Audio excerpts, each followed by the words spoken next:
Pagi ini saya akan berbagi dengan saudara satu pengajaran firman Tuhan yang saya berikan judul perlindungan atau proteksi, saudara ya, oleh kuasa darah Yesus. Kita langsung lihat ayatnya, kita baca sama-sama saudara ya. Keluaran pasal 12, kita sama-sama baca di ayat yang ke-13. Keluaran 12 ayat 13. Ayo jemaat Tuhan yang saya kasihi, kita akan sama-sama membaca ayat ini. 1, 2, dan 3. Dan darah itu menjadi tanda bagimu pada rumah-rumah di mana kamu tinggal. Apabila aku melihat darah itu, maka aku akan lewat daripada kamu. Jadi tidak akan ada tulah kemusnahan di tengah-tengah kamu apabila aku menghukum tanah Mesir. Hal pertama yang saya coba sampaikan pada saudara, saya mau ingatkan, Anda lihat PowerPoint gambar ini, bahwa setiap kita, semua kita hari ini kita hidup di akhir dari akhir zaman. Alkitab yang katakan, Anda bertanya, pendeta, ciri-ciri akhir dari akhir zaman itu apa tanda-tandanya? Yesus pernah katakan ada banyak ayat, ini salah satu ayat. Ada banyak ayat yang mungkin lebih lengkap, melengkapi, tapi karena waktu kita terbatas, saya cuma munculkan, sodorkan satu ayat pada saudara. Salah satunya, Yesus pernah ajarkan ciri-ciri tandanya akhir dari akhir zaman. Dunia ini akan berakhir, Tuhan akan datang. Cirinya apa? Lihat Matius 24 ayat ke-7. Tanda-tanda akhir zaman sebelum Tuhan datang itu tandanya. Ini tandanya. Matius 24 ayat 7, saya baca ya, perhatikan baik-baik. Dikatakan begini. Sebab bangsa akan bangkit melawan bangsa. Apakah ini sudah terjadi? Sudah lama ini terjadi. Bangsa melawan bangsa, apalagi dan kerajaan melawan kerajaan. Sudah terjadi sejak lama. Lalu apalagi akan ada kelaparan, ini pun sedang terjadi dan intensitasnya semakin tinggi. Ada banyak bangsa mulai kelaparan. Bahkan diperkirakan tahun ini ke depan akan mulai terjadi kesulitan pangan di beberapa negara. Tanda intensitasnya semakin hebat itu kelaparan. Jadi tanda kedatangan Tuhan semakin dekat. Akhir dari akhir zaman semakin dekat. Dan dikatakan gempa bumi di berbagai tempat. Ketika kita bicara gempa bumi, justru akhir-akhir ini, hari-hari ini gempa bumi semakin intensitas, semakin meningkat, semakin sering, semakin terbiasa telinga kita mendengar gempa bumi, tsunami. Dulu tsunami asing buat kita. Di ayat yang lain, gempa bumi disertai gemuruh ombak. Itu apa itu? Ya itu adalah tsunami ya, gemuruh ombak. Itu pun tertulis dalam Alkitab. Bahkan Alkitab di ayat yang lain dijelaskan tanda-tanda akhir zaman, tanda-tanda kedatangan Tuhan Yesus semakin dekat, semakin singkat adalah bala penyakit sampar, penyakit yang macam-macam muncul saudara ya. Itu akan terjadi dan barusan terjadi pada masa pandemi corona. Itu satu bukti tanda kita mesti sepakat bahwa kita ini hidup di akhir daripada akhir zaman. Nah, sebelum saya lanjutkan pengajaran firman ini, saya bawa saudara lebih dalam. Saya ingin begini, kita setuju dulu, Anda sepakat dulu dengan saya. Sebab kalau Anda gak sepakat, Anda tidak bisa setuju dengan apa yang saya katakan berikut ini. Maka kayaknya saya akan sulit menjelaskan, melanjutkan apa yang saya mau sampaikan sama saudara. Sepakat dalam hal apa? Coba Anda lihat ini, semua yang jahat yang terjadi di dunia ini, kita mesti sepakat, terutama di akhir zaman ini di mana kita hidup sekarang ini. Semuanya itu adalah pekerjaan si jahat, pekerjaan iblis. Itu bukan datangnya dari Tuhan. Itu bukan pekerjaan Tuhan. Semua yang jahat, kehancuran yang buruk, Anda lihat gambar di situ. Dari tornado angin yang keras, yang menghancurkan yang dilewati, kebakaran hutan, ya, sampai yang namanya cuaca iklim yang panas sekali segala macam saudara ya. Perang bangsa lawan bangsa, termasuk yang barusan pandemi virus corona.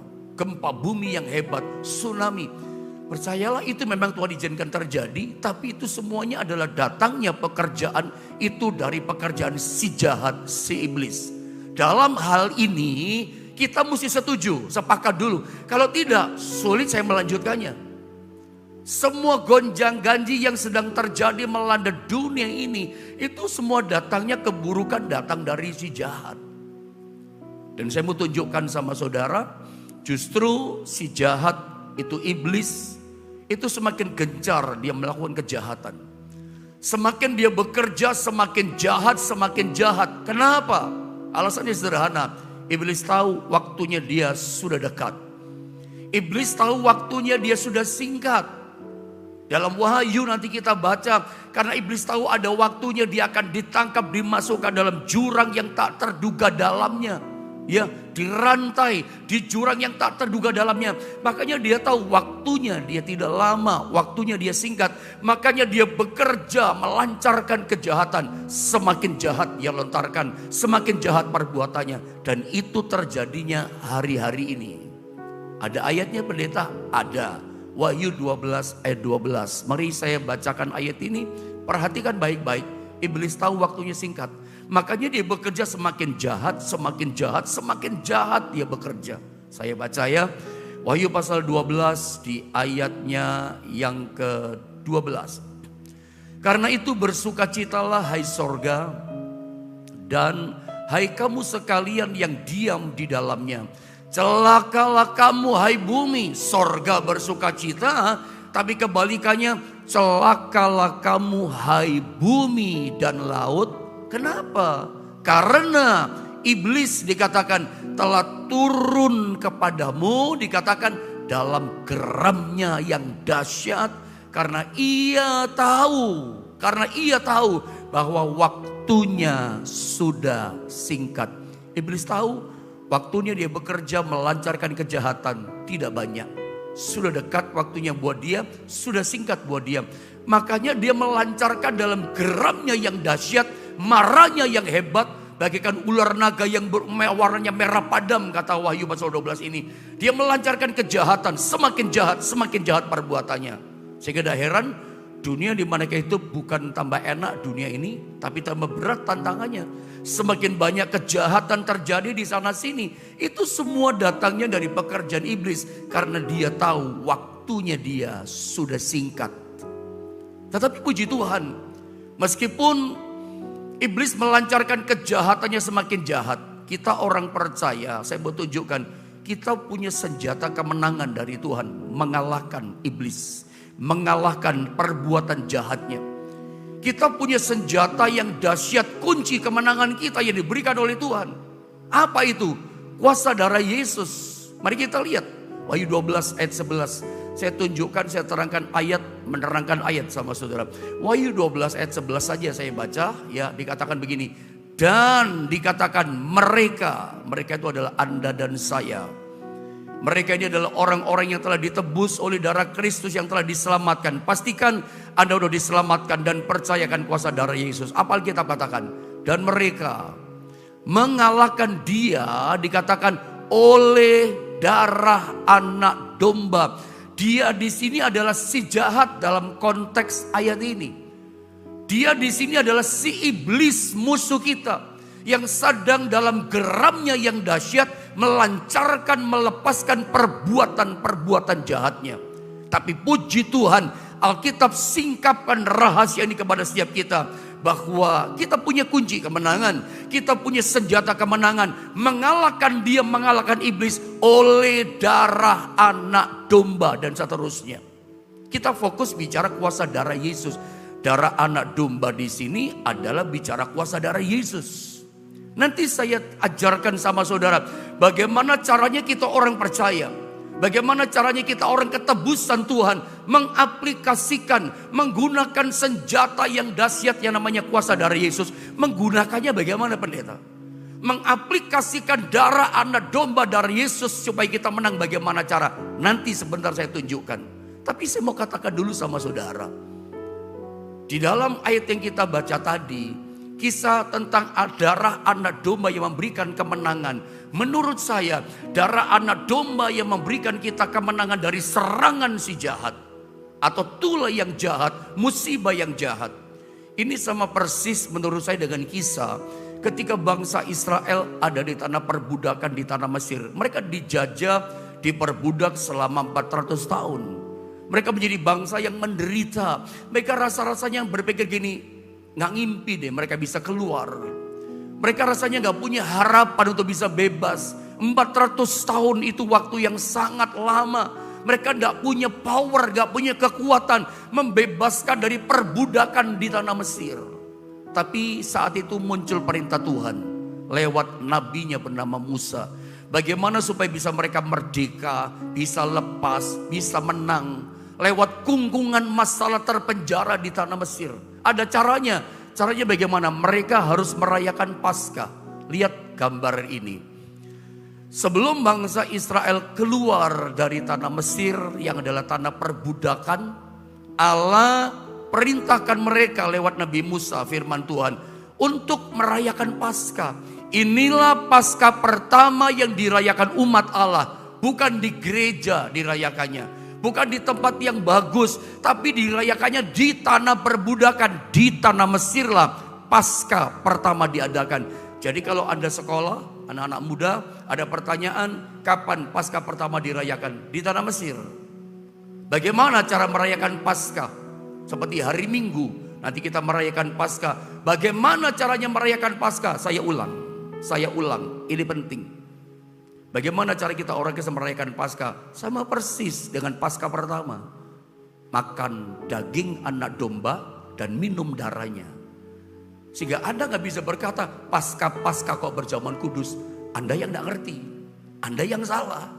Kalau Anda berkata, Paskah kok makan minum berjamuan kudus, Paskah pertama saya ingin kita kembali kepada Alkitab. Ya, saya ingin kita kembali kepada yang dikatakan firman Allah. Ada gereja tertentu justru tiap minggu mereka merayakan Paskah. Mereka tiap minggu merayakan perjamuan kudus. Mari kita belajar dari kisah ini. Di ayat yang kita baca mungkin kepanjangan kalau kita baca ayat 1 sampai 13. Jadi ceritanya di gambar itu, perhatikan skenario-nya Anda lihat di gambar ini. Jadi ketika mereka merayakan Paskah, Tuhan katakan bahwa setiap keluarga mereka mesti mengambil seekor anak domba. Perhatikan kata-kata saya ya. Bagaimana cara bangsa Israel merayakan Paskah pertama? Mereka mesti mengambil seekor anak domba. Ingat, perjanjian baru itu bicara anak domba adalah Yesus Kristus. Akulah anak domba Allah, itu Yesus. Setiap keluarga kalau mereka ingin selamat, setiap keluarga kalau mereka tulah maut gak datang sama mereka, keluarga mereka terproteksi, bahkan mereka bisa sehat, kaki tidak bisa bengkak. Mereka mengalami namanya strong fit, super strong fit badan mereka. Jalan di padang gurun gak ada kaki bengkak, gak ada yang encok, gak ada yang ditandu. Nanti mereka akan bebas di padang gurun, mereka jalan. Mereka strong fit, bahkan super strong fit. Harus makan itu perjamuan kudus. Kalau zaman sekarang anak domba dan darahnya dilaburkan, bagikan di tiang pintu hati kita. Mereka mengambil seekor anak domba, lalu disembelih, dagingnya dimakan. Cepat kamu makan dagingnya dengan cara dipanggang. Gak boleh makan mentah-mentah. Dilarang makan mentah, saudara ya. Pada masa itu gak boleh, saudara ya. Tapi kita suka makan mentah ya, makanan Jepang itu, saudara ya. Ya oke lah. Tapi kita bicara perjamuan kudus. Nah dalam ayat ini mesti dipanggang, dimakan dagingnya, lalu darahnya bukan cuma ditaruh di baskom, dibuang. Pakai hisop, Tuhan katakan laburkan di tiang pintu ambang atas, lalu pintu sebelah kiri dan kanan dioles. Saudara, hisop itu kayak lidah. Hisop itu kayak lidah, lidah. Nanti saya tunjukkan bentuk lidah, mengaplikasinya pun kayak pakai lidah nanti. Nah kita perhatikan dalam kisah ini, coba lihat ayat 13-nya, saya baca. Kenapa disuruh makan daging anak domba dan darahnya dilaburkan di tiang pintu di setiap rumah mereka? Ini tujuannya. Keluaran 12 ayat 13 saya baca, perhatikan baik-baik. Ini pesan penting karena kita situasinya berada dalam situasi yang jahat. Setan sedang bekerja melancarkan kejahatannya. Kita mesti kembali kepada firman, percaya kepada perlindungan, proteksi, kuasa darah Yesus. Kuasa darah anak domba. Dan darah itu menjadi tanda bagimu. pada rumah-rumah di mana kamu tinggal. Perhatikan kata-kata ini. Apabila apa saudara? Aku, huruf besar itu Tuhan. Apabila aku melihat darah itu. Bapa di sorga Allah tahu. Setiap kali dia melihat darah yang ada di rumah-rumah bangsa Israel, di pintu rumah mereka, Allah itu seperti melihat kemudian seperti darah anaknya sendiri. Nanti yang mati di kayu salib. Ya, melihat darah anak domba binatang itu seperti melihat darah anak domba Allah anaknya sendiri. Makanya begitu Allah melihat, aku melihat darah itu, maka dikatakan apa? Aku akan lewat daripadamu. Jadi tidak akan ada tulah kemusnahan di tengah-tengah kamu apabila aku menghukum tanah Mesir.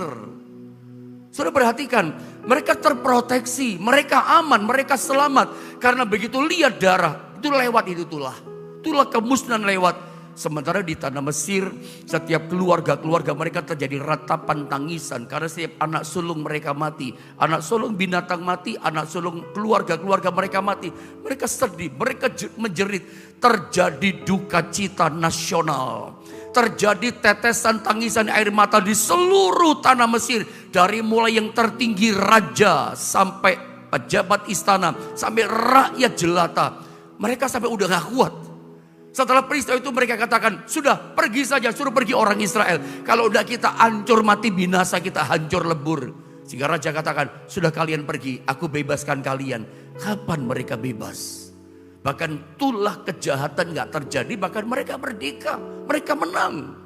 Menang atas penderitaan, bebas atas kemiskinan, bebas atas perbudakan. Karena makan perjamuan kudus, tadi saya katakan, bahkan lewat perjamuan kudus, begitu laut terbelah, mereka masuk padang gurun. Tapi heran, masuk padang gurun tuh engkong-engkong, mak-mak, opa, oma, opung-opung semuanya saudara. Itu enggak ada ceritanya ditandu, anak-anak kecil strong fit semua, bahkan super strong fit. Tidak ada kakinya encok, tidak ada kakinya bengkak, sehat semua. Gak pakai ditandu, gak pakai ada yang digendong. Itu hasil makan anak domba Paskah. Paskah justru makan daging anak domba dan darahnya diaplikasikan, bukan dibuang. Dan kita lihat, dan makanya saya percaya ada yang sakit juga, makanya ada gereja tertentu yang lagi top di Jakarta ya, pakai kuasa perjamuan kudus, itu pun tidak salah. Yang salah adalah kalau Anda bukan cari Tuhannya, cari pendetanya, cari hamba Tuhan, itu yang Anda namanya tidak sehat pertumbuhan iman. Kalau orang yang dicari oknumnya, pribadinya, bukan kuasa Tuhan. Tapi memang dalam daging dan darah Yesus, roti dan anggur bukan cuma lambang bagi kita. Tapi roti kita percaya itu betul-betul dagingnya Yesus, tubuhnya Yesus. Anggur yang kita minum, kita dengan iman percaya ini adalah darah Yesus yang menyatu dengan darah kita. Dagingnya menyatu dengan daging kita. Strong fit kita. Yang sakit ada disembuhkan. Kuat, tidak ada yang ditandu di Israel. Yang bengkak, yang encok-encok gak ada saudara. Semuanya sehat. Saya mau ingatkan kembali, zaman di mana kita hidup, si iblis itu disebut singa yang, coba Anda lihat ini ya. Rasul Petrus pernah berkata dalam 1 Petrus pasal 5 di ayat yang ke-8. Ya saya baca ya, sadarlah dan berjaga-jaga, beware kata terjemahan lain, hati-hati. Hati-hati, sadar, berjaga-jaga. Kenapa kita mesti hati-hati, sadar dan mawas diri? Tuhan ingatkan lewat ilham Roh Kudus kepada Rasul Petrus. Sebab ini masalahnya, lawanmu, kita punya lawan, kita punya musuh, bukan darah daging, bukan manusia, bukan mertua, bukan orang tua, bukan menantu musuh kita. Siapa musuh kita? Si iblis, si jahat. Ngapain dia? Dia berjalan keliling sama seperti singa yang mengaum-ngaum dan mencari orang yang dapat ditelannya. Tadi saya sudah katakan dari awal, justru hari-hari ini dia semakin melancarkan kejahatannya dengan luar biasa. Semakin jahat, semakin jahat. Nah saya ingin setiap kita kembali kepada kuasa darah Yesus. Apakah Anda percaya, jemaat Tuhan yang saya kasihi, kepada kuasa darah anak domba? Saya ingin kembalikan Anda kepada kuasa darah Yesus. Ya, saya suka ngomong sama jemaat di Jombang. Saya jarang dengar orang Kristen zaman modern mengatakan darah Yesus. Beda ya, beda banget sama apa ya, sebutlah gereja mula-mula yang ada di Indonesia, di dunia ini gitulah. Dari orang-orang tua rohani kita, para pendeta-pendeta yang zaman dulu umur 70 tahun ke atas, 80 tahun ke atas. Itu selalu nyanyi lagu tadi itu. Sungguh heran darahnya Yesus, sungguh heran darahnya Yesus. Lagu-lagu zaman dulu begitu.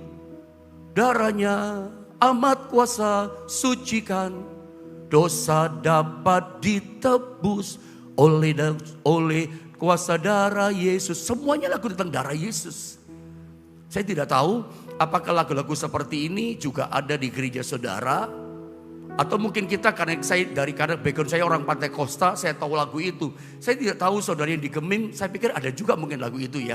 Yang dari gereja Maluku, Ambon, apakah ada? Saya pikir ada sama ya. Karena bapak-bapak rohani kita sama. Apalagi di gereja di Batak, No Mention. Wah itu Tuhan pakai dengan mujizat yang luar biasa. Bagi kami No Mention pun luar biasa gitu. Kembali kepada kuasa darah Yesus. Orang zaman dulu kalau kesandung itu bilangnya apa? Darah Yesus. Saya jujur ya, sampai hari ini meskipun saya pendeta yang masih muda, tapi saya tidak pernah lupa mengaplikasikan darah Yesus dalam kehidupan saya. Saya setiap kali bangun pagi, terutama ketika saya keluar dari gereja, tutup pintu rumah saja. Kan yang tutup pintu kan saya kan, seringkali nutup pintu saja saya berkata darah Yesus jaga lindungi. Tutup gerbang rumah darah Yesus. Nanti masuk mobil, duduk mau nyetir darah Yesus. Satu hari berapa kali ya saya ngomong darah Yesus. Berangkat ke gereja darah Yesus. Saya belajar mengaplikasikan, memakai kuasa darahnya. Kalau Anda, sorry ya saya berkata agak keras. Kalau Anda ini orang Kristen, aliran gereja kita boleh berbeda. Karena kita memang berbeda-beda ya. Di YouTube channel GSB di Philadelphia Jombang, kita gak usah bicara aliran gereja. Saya tidak mempersoalkan saudara mau Katolik, mau dari gereja Jawa, no problem. Yang penting iman kita kepada Yesus. Kita nggak usah lihat perbedaan. Kita satu tubuh Kristus. Saya no problem. Anda mau ini mau itu no problem. Yang penting pagi ini engkau yang mendengar firman. Engkau percaya Yesus Kristus Juru Selamat. Yang telah mati buat kita. Dan darahnya ditumpahkan buat kita. Saya tanya saudara. Apakah saudara percaya kepada kuasa darah Yesus? Sorry ya. Sorry saya katakan. Kalau Anda tidak percaya pada kuasa darah Yesus, pendeta, kuasa darah Yesus, apalagi di Israel, darah dilaburkan itu zaman dulu. Sekarang gak ada kuasanya, maafkan. Anda sedang menghina kuasa darah Yesus. Sorry loh. Anda tanpa sadar, Anda ini adalah orang percaya tapi tidak percaya. Unbelief believer kepada kuasa darah Yesus. Anda sedang menghina itu kuasa darah Yesus. Saya tidak boleh diam, tapi saya mesti perkatakan ini supaya Anda ngerti. Bahwa tanpa sadar ada banyak orang yang sedang menghinakan kuasa darah Tuhannya sendiri. Yang telah mati menebus kita. Itu kan dulu Pak. Sekarang kan tidak ada kuasa darah Yesus. Percayalah saya mau katakan. Sampai hari ini detik saya berkata. Darah anak domba darah Yesus berkuasa. Memproteksi kehidupan kita. Apalagi setan seperti singa musuh kita mengaum. Cari orang tiap hari. Yang dapat dimakan, dapat ditelan, dapat dikalahkan. Proteksilah, lindungilah dirimu dengan darah Yesus. Anda kalau malam mau tidur berdoa sebelum ada tutup mata tidur, minta perlindungan darah Yesus gak? Ya, Anda ketika mau kerja, mau ke pasar, mau ke kantor berdoa, minta perlindungan darah Yesus gak? Mulai sekarang aplikasikan itu, praktekkan itu. Darah Yesus jaga aku, lindungi aku. Karena gini loh, mengaplikasikannya salah satunya hisop itu kan kayak lidah. Dengan berkata, pintu itu kan gambaran hati kita, hati yang percaya. Dari hati keluar ke mulut, lindungi aku dengan darahmu, darah anak domba jagai. Aplikasikan, kayak hisop, diperkatakan, dioleskan, perkatakan. Atau saya kasih contoh, aplikasinya coba kita lihat dalam perjanjian lama dalam kisah Rahab, tapi ditulis dalam kitab Ibrani. Dengan cepat ya, ayat 31. Karena iman, kalau tidak ada iman ya percuma ya. Mesti iman. Karena iman, jangan kalah sama ini ya. Karena iman maka Rahab perempuan sundal itu. Setiap kali muncul nama Rahab, mesti muncul seorang perempuan sundal. Saya juga aneh ya. Tapi bukan kebetulan ya. Alkitab bukan salah tulis, selalu muncul Rahab, perempuan sundal. Sundal itu pelacur. Pelacur saja punya iman. Ya.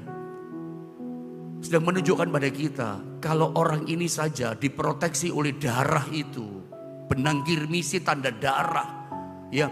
Ini gambaran, kalau Rahab saja pelacur bisa ngalami itu, apalagi kita orang percaya zaman sekarang.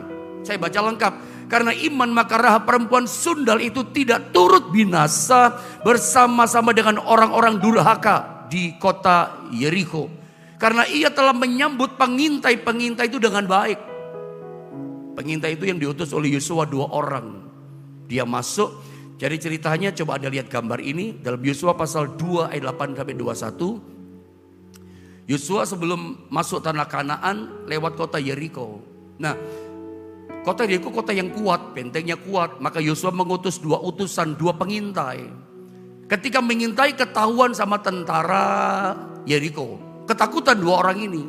Padahal kalau kita baca di ayat Yosua 2 ayat 9, 10, 11. Sebetulnya ketakutan itu penduduk Yeriko takut gemeter. Begitu dengar ada orang Israel mereka udah gemeter. Tapi justru 2 pengintai yang ketakutan. Padahal Yeriko yang ketakutan. Kadang-kadang aneh hidup ini ya. Yang diintai itu ketakutan, yang mengintai juga takut. Karena ketakutan maka lari ke rumah perempuan sundal namanya Rahab. Ya, nanti tentara datang tanya, kamu lihat gak 2 orang? Kelihatannya orang Israel. Tadi kelihatannya ke sini. Rahab katakan, ya semua orang masuk ke sini. Ini kan rumah perempuan sundal. Laki-laki manapun hidung belang bisa masuk kan. Itu kan orang keluar masuk. Makanya dengan enak Rahab berkata, ya semua orang banyak laki-laki di sini aku tidak tahu. Semua orang bebas masuk di sini. Ini kan rumah perempuan sundal, rumahnya pelacur. Keluar masuk. Tentara keluar. Disembunyikan 2 orang di atas soto. Ditutup sama jerami. Anda lihat ya, saya terangkan sedikit ya dengan waktu yang terbatas. Ayat 9, bisa ditolong multimedia? Saya baca ya, Yosua 2 ayat 9 sampai 11 sajalah. Dan berkata orang-orang itu, aku tahu bahwa Tuhan telah memberikan negeri ini kepada kamu.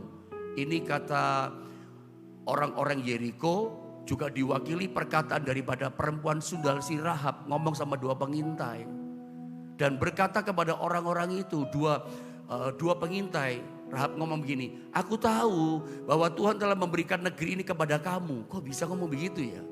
Dan bahwa kengerian terhadap kamu kepada orang Israel 2 pengintai telah menghinggaki kami dan segala penduduk negeri ini. Semua penduduk Yeriko tanpa kecuali, tanpa seorang pun terlewatkan.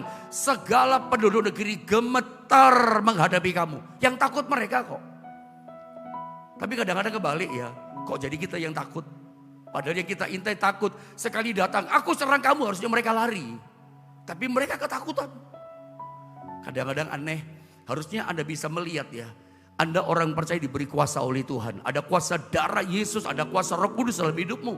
Kalau engkau masuk ke satu rumah yang baru Anda beli, orang katakan, oh angker. Tapi Anda mesti melihat, Anda mesti tahu lewat firman. Sebetulnya setiap kuasa yang tidak kelihatan yang jahat. Begitu Anda datang, dia yang takut. Dia langsung balik badan, langsung pergi. Anda ngerti gak maksud saya? Karena justru yang di sekitar saudara yang takut sama saudara. Bukan kita yang takut. Kadang-kadang kita lewat tempat yang gelap.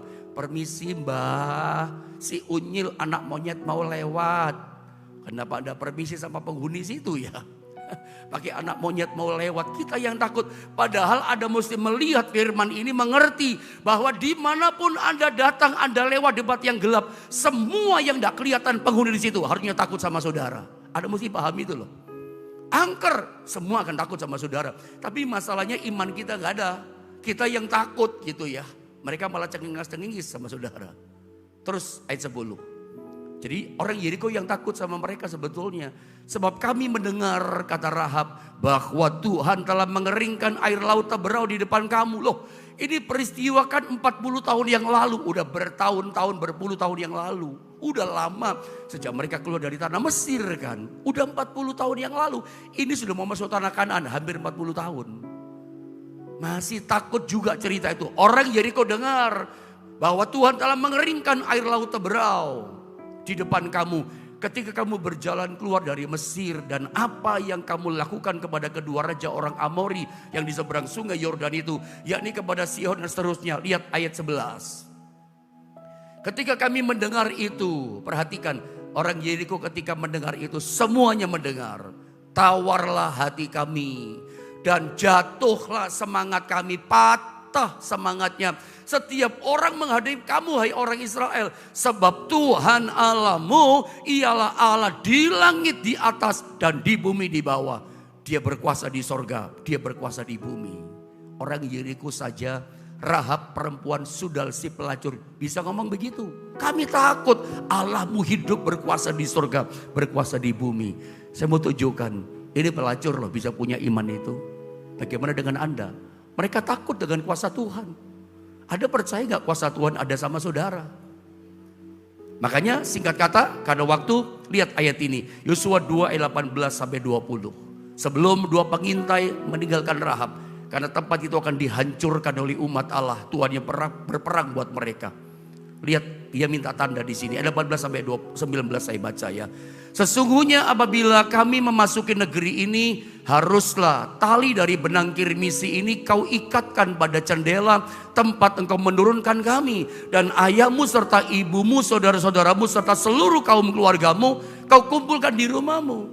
Jadi Rahab minta jaminan. Nanti kalau engkau dan Tuhanmu hancurkan Yeriko, selamatkan aku. Bukan cuma aku, seisi rumahku, ayah ibuku, semua kakak adikku, pembantu semua yang tinggal di rumahku, selamatkan kami.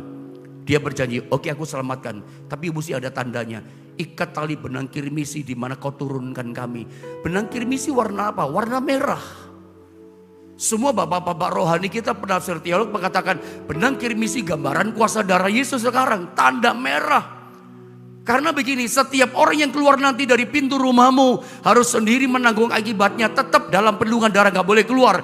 Kalau darahnya tertumpah dan kami tidak bersalah. Tetapi siapapun juga yang ada dalam rumahmu tetap dalam proteksi benang kirmisi merah dalam tanda darah. Jika ada orang yang menciderainya, kamilah yang menanggung akibat pertumpahan darahnya. Singkat kata saya potong. Ketika Israel satu hari ikut kata petunjuk Tuhan, pimpinan Tuhan. Satu hari keliling satu hari selama 6 hari, berarti 6 kali. Hari ke-7 Tuhan katakan kelilingi 7 kali. Yang ke-7 bersorak tiup sangkakala. Gempa besar mungkin itu, goncangan hebat. Itu runtuh tembok Yeriko. Anda lihat gambar. Tapi ada satu tembok yang di atas tembok ada bangunan rumahnya Rahab. Jadi rumah Rahab kalau kita baca ayat secara lengkap ada di atas tembok Yeriko. Itu ada benang kirmisi. Tembok di atas ada rumah Rahab, tinggal sejengkal itu tidak ikut roboh. Semua hancur, semua binasa, semua mati. Rahab, orang tuanya, keluarganya, seisi rumahnya terproteksi oleh benang kirmisi. Itu bicara tanda darah. Sebab itu kalau ada tour Holy Land, ada diajak ke Yeriko, Anda akan lihat di tembok Yeriko ada sejengkal tembok yang dah hancur. Temboknya siapa? Itu tembok tempat rumahnya si Rahab dan keluarganya. Itu bukti Tuhan hidup dan berkuasa, tetap ada sampai hari ini. Hari ini saya cuma katakan sama saudara, kembali kepada kuasa darah Yesus. Cara mengaplikasikannya bagaimana? Katakan seperti hisop itu lidah. Perkatakan, oleh darah Yesus aku berkemenangan. Darah Yesus sembuhkan aku. Tuhan, aku mau pergi keluar kota, jaga lindungi dengan darah Yesus. Tuhan, malam ini kamu tidur dengan keluargaku Tuhan. Tutup bungkus rumahku dengan darah Yesus. Saya kalau naik pesawat mau perjalanan kemana gitu, saya berkata Tuhan, tutup bungkus pesawat ini dengan darah Yesus. Orang ketawa silakan. Tidak ada awan gelap, tidak ada goncangan yang hebat, tidak ada awan cumulonimbus, tidak angin kencang. Saya doa, tapi saya berkata tutup bungkus dengan kuasa darah Yesus. Saya cuma ingin katakan, kembali percaya pada proteksi, perlindungan kuasa darah Yesus. Kalau darah binatang saja di Israel sanggup melindungi Israel dari tulah maut, apalagi darah anak domba yang sesungguhnya, yang kita aplikasikan dengan perkataan iman, jauh lebih berkuasa, jauh lebih dahsyat. Saya percaya dengan Anda mendengar berita Prapaskah ini tentang kuasa darah Yesus, kiranya darah anak domba itu menjaga kita bersama dengan seisi rumah kita dalam perlindungan anugerah Tuhan yang luar biasa.